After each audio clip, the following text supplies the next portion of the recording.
जय मिथिला जय मैथिल। हमर नाम भऽ गेल अंजलि झा। हम मिथिला समाचार से अहाँ सबके सामने अखन फेर मन के बात राखै छी। आइ दिन के मंगलवार बहुत नीक दिन अछि, बजरंगबली के दिन अछि। सबके अच्छा करतथि बजरंगबली। दोसर बात शिक्षा पर कहै छी, जे कि मतलब बेटी के अखनो अपना बिहार में मिथिला में ना बेटी के ओते छूट नहीं। बेटी जिनका किनको भऽ छै ने दूटा चारिटा, तो माँ बाप या फैमिली कानऽ लगै छथिन कि आइ हमरा 3टा बेटिए भऽ गेल, बेटा किया नहीं भेल। लेकिन एहन सोच नहीं रखबाक चाही। आइ काल्हि ना बेटी जे किछु करै छथिन, आइ अगर अहाँ बेटी के प्रति बेटा जेना खर्चा करबै ने हुनकर शिक्षा प्रति, हुनका जे शिक्षा देबै, तऽ जतेक दर्द अहाँके बेटी बुझतथि कि ई पैसा हमर खर्चा भऽ रहल है हमर माँ के, हमर पढ़ाई लिखाई के लेल, कोचिंग स्कूल के लेल, तऽ एकरा हम केना मैनेज करबै, से बेटी बहुत बुझै छथिन।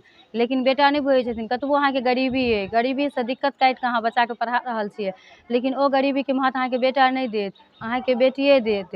ताहि दुआरे शिक्षा में कखनो बेटी के मतलब तुलना बेटा और बेटी में ई नहीं फर्क करबाक चाही कि बेटा अइ तऽ हम एकरा अच्छा से पढ़ेबै, प्राइवेट स्कूल में पढ़ेबै, और बेटी अइ तऽ नहीं सरकारिए में दऽ दै छियै ट्यूशन, किया दूटा लगेबै, बेगर ट्यूशनो के क्लास कऽ लेतै।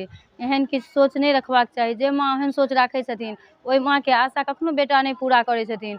लेकिन जे बेटी के मतलब ओ सब बुझै छथिन कमजोर बेटी छै, दोसर घर चलि जेतै, कि एकरा बना कऽ हमरा हैत देतै, तऽ बेटी अखनो अपन मिथिला में समाज में एहन सोच अछि पब्लिक के। हर गाँव में एहन एहन एक दूटा सोच वाला इंसान छथिन, जे एहन सोच छै, अरे बेटी के ऊपर किया खर्चा करै छी, बेटी तऽ दोसर घर चलि जेतै, बेटी के बना कऽ की हेतै। लेकिन नहीं, जे राशन नाम बेटी करै छै ने, ओ बेटा कखनो नहीं करै छै। बेटा कखनो माँ बाप के स्थिति नहीं बुझै छै कि हमर माँ बाप कोन हिसाब से हमरा मेंटेन कऽ रहल अछि, कतऽ से हमर मतलब परवरिश उठा रहल अछि, केना कऽ हमर ट्यूशन स्कूल के फीस जमा कऽ रहल अइ। लेकिन बेटी बहुत अच्छा से बुझै छै, जे कि नहीं हमर माँ के चेहरा उदास किया, जरूर हमर मम्मी टेंशन में, माँ के की भेल नहीं भेल। जतेक बेटी पढ़ितो लिखतो एकर बाद घरों के काज में हेल्प कर छथिन, माँ के साथ दै छथिन, माँ के हर दुख सुख के साथ बेटी दै छथिन। ताहि दुआरे अपन बेटी के कखनो कमजोर नहीं बनबियौ, कखनो कमजोर नजर से नहीं देखियो, और हुनका डटियो फटकारियो नहीं, होते ओतबी डटियो। ओ शिक्षा अहाँ खुद किया नहीं शुरू से हुनका देबै, जे अनबैलेंस बेटी भऽ जेथिन। बैलेंस बच्चा के शुरुए से देल जाइ छै। शुरू में अहाँ बच्चा के सर पर बैसा लेबै, आइ अगर जिद केलकै हम मोबाइल लेब, तऽ अहाँ मोबाइल बच्चा के देबे करबै।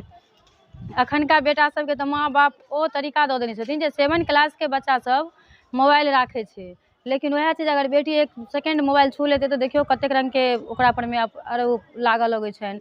सब बाजऽ लगथिन घरों में, फैमिलियों में, बेटी छै तू मोबाइल नहीं देख, तू ई काज नहीं कर। नहीं, बेटी जरूर कोनो चीज देखै छै ने, तऽ आगे बढ़े के कोशिश करै छै, शिक्षे प्राप्त ले के कोशिश करै छै। लेकिन बेटे नालायक रहै छथिन, अखनका बेटा खास कऽ बहुत नालायक, 99% बेटा नालायके छथिन। नाम पर बेटा, नाम पर कलंक छै। लेकिन बेटी जे बुझै छथिन ने दुख, ओ कखनो नहीं बेटा बुझथिन।